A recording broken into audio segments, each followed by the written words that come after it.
Tibalah sebentar lagi saatnya Lebaran, dimana biasanya keluargaku selalu mudik, dimana aku mudik ke rumah mertuaku.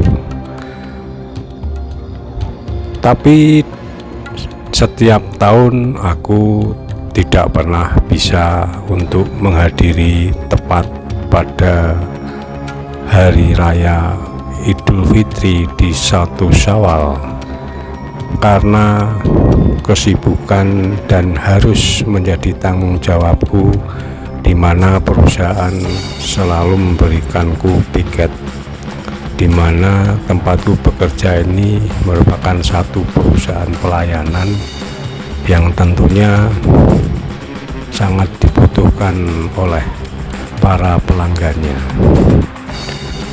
Namun ketika sebelum datangnya hari raya, seminggu sebelumnya biasanya keluargaku, istriku, dan anak-anakku selalu aku antar dahulu untuk pergi ke rumah mertuaku, yaitu kakek neneknya anak-anakku dan ibu bapaknya dari istriku.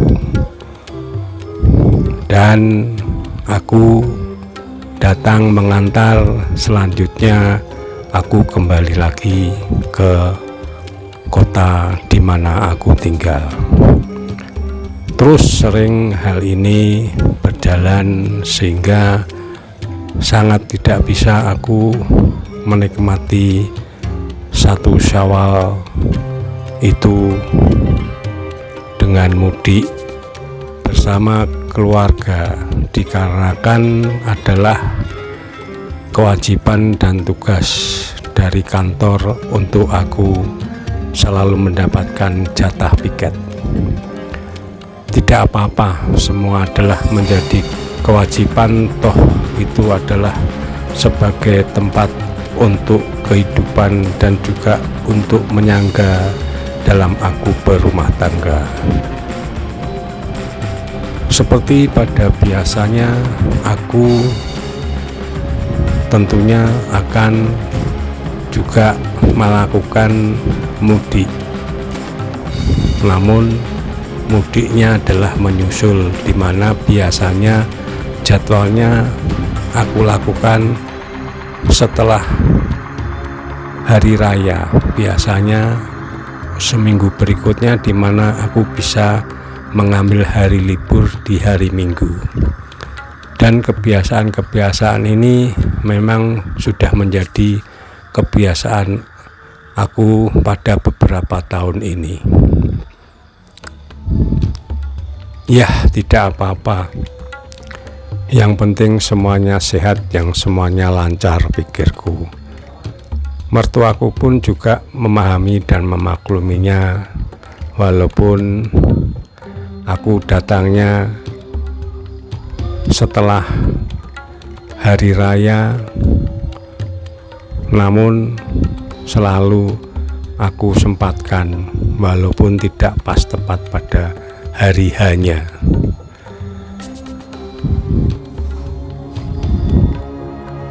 Tibalah saatnya seminggu setelah hari raya, karena pada saat itu liburnya hanya Minggu, tidak seperti sekarang ini Sabtu Minggu libur. Aku liburnya hanya hari Minggu. Untuk itu aku berencana berangkat setelah pulang kerja, sedangkan pulang kerjanya aku biasanya juga sore karena harus selalu mendapatkan tugas-tugas yang selalu pulangnya adalah lebih daripada jam 5 sore. Tidak apa-apa, aku rencana akan berangkat malam hari. Harapanku pada malam hari ini aku bisa istirahat dan besoknya Minggu aku pulang. Setelah pulang kerja, karena juga kebetulan juga pekerjaan selesainya juga malam, aku langsung dari kantor langsung menuju untuk melakukan perjalanan ini menuju ke rumah mertuaku. Ya, akhirnya setelah aku juga mampir makan sebentar, keluar dari kotaku seputar pukul 9 malam. Kulalui perjalanan ini dengan rasa ya capek. Seharian dari pagi hingga sampai menjelang malam tadi aku harus bercengkerama dengan pekerjaanku, yang pekerjaanku pun memang juga selain membutuhkan pemikiran namun juga tentunya membutuhkan tenaga, sehingga terasa capek. Namun karena rasa tanggung jawab dan keinginan untuk juga segera bertemu dengan mertua dan juga bertemu dengan keluargaku sendiri, anakku dan istriku dan anak-anakku, tentunya capek itu akhirnya menjadi hilang. Karena kondisiku juga tidak begitu fit karena rasa kantuk juga yang berat, maka aku menjalankan mobilku dengan pelan-pelan saja, sehingga karena jarak dari tempatku menuju ke mertuaku juga membutuhkan waktu yang cukup lama, kalau malam ditempuh seputar 5 jam, sehingga aku perkirakan sampai di sana nanti aku harus sudah sampai seputar pukul 2 malam. Terus kekendarai mobil hingga sampai beberapa jam ke depan, keadaan aman-aman saja, dimana kota-kota yang aku lalui juga masih ramai.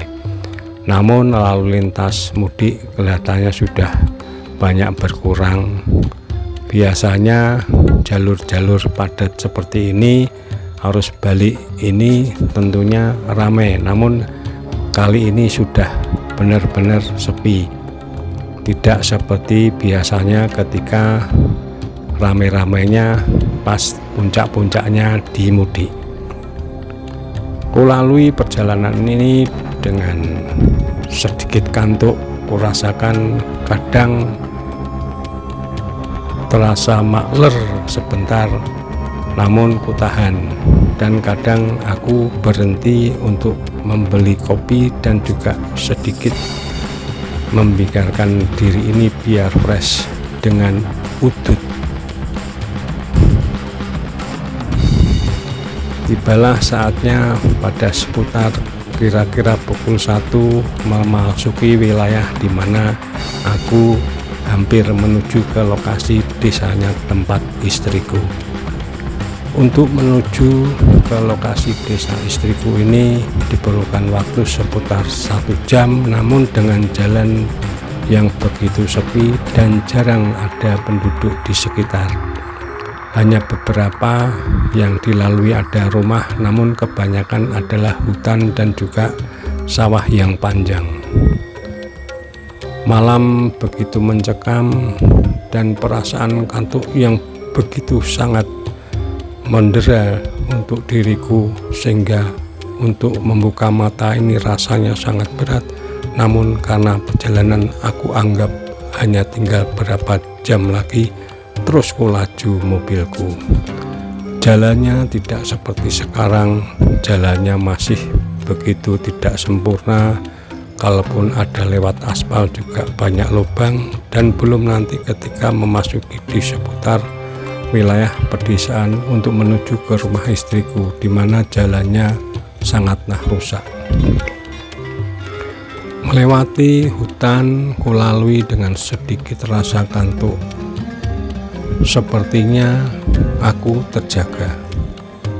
Tadi sempat agak memejamkan mata sebentar dan aku terbelalak ketika ada sebuah cahaya di depan yang langsung menyadarkanku. Bro, apa ini?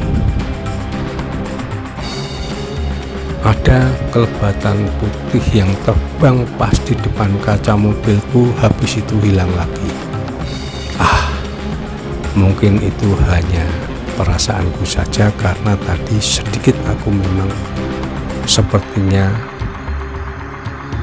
tidur sebentar walaupun berapa detik, terus terkaget dengan kilatan seperti ada cahaya, padahal tidak ada sama sekali mobil dari arah sana yang melewati sini. Seputar jam 1 malam sudah tidak ada mobil melewati wilayah ini. Tidak apa-apa, kulalui aja perjalanan ini, terus melaju dalam kegelapan dalam hutan yang lebat. Setelah itu kulalui, aku dikejutkan lagi dengan suara yang begitu terdengar di telingaku. Suara tawa, ngiki. Aduh, apa ini? Kadang muncul sepertinya berada di samping kananku, kadang muncul ada di sebelah samping kiriku, dan suatu saat muncul di atas atap mobil. Bulu kuduku sudah merinding. Aduh, moga-moga tidak ada apa-apa, batinku. Kulalui jalan ini dengan jalan yang begitu berkelok kiri kanan dan kadang menanjak dan kadang turun. Tiba-tiba di depan berdiri, ternyata ada kuntilanak. Ya, kuntilanak. Dia ketawa cekikian. Akhirnya aku pun menghentikan mobilku. Aku begitu merasa ketakutan sendiri karena tidak ada teman, sedangkan kiri kanan gelap gulita. Sedikit sebentar ku klakson dan kudim, hilang. Ku jalankan kembali. Moga-moga sudah tidak mengganggu lagi. Beberapa meter ke depan lagi, seputar kira-kira 500 meter, lampu mobilku tiba-tiba padam. Waduh, aku pun menghentikan laju mobilku. Tentunya di jalan berkelok ini bisa, kalau tidak aku rem bisa ke jurang. Ya, aduh, kenapa ya? Aku nggak berani keluar, tidak berani. Aku hanya diam sebentar. Moga-moga aja lampunya menyala kembali. Benar, sebentar ku nyalakan, lampu nyala kembali. Alhamdulillah. Aku berdoa sebisanya. Ku jalankan lagi mobilku ke depan. Ku jalankan mobil ini ke depan. Berapa kira-kira 1 kilometer ke depan, di mana di situ terdapat persawahan yang panjang, muncul kuntilanak itu lagi terbang di depanku. Sepertinya dia berada di depan, seperti menggeret ya, seperti menggeret ya, ada di depan. Dan ternyata kuntilanak itu ada di depan, terbang, waduh, terus terbang di depan mobilku. Waduh, gila ini. Dengan suara ketawanya yang begitu membuat merinding, aku terus melaju mobilku. Sepertinya malah dia menjadi pemandu dari perjalananku ini. Iya, seperti pemandu, karena dia berjalan begitu cepat dan aku ikuti saja. Dan tiba-tiba dia menghilang. Dan pas di batas desa aku masuk. Aduh, sepertinya kuntilanak tadi baik hati. Aku sudah sampai ke rumahku, ke seputar perdesaan, dan tinggal berapa meter lagi ke depan. Dan akhirnya sampai di halaman dan aku bertemu dengan mertuaku, istriku, dan anak-anakku. Sungguh ini menjadikan cerita yang membuat bulu kuduku merinding. Entah tadi kuntilanak baik hati atau tidak, perjalananku jadi cepat sekali. Tunggu cerita selanjutnya dari Mas Horizon de Costa selanjutnya. Selamat malam, salam hororisasi.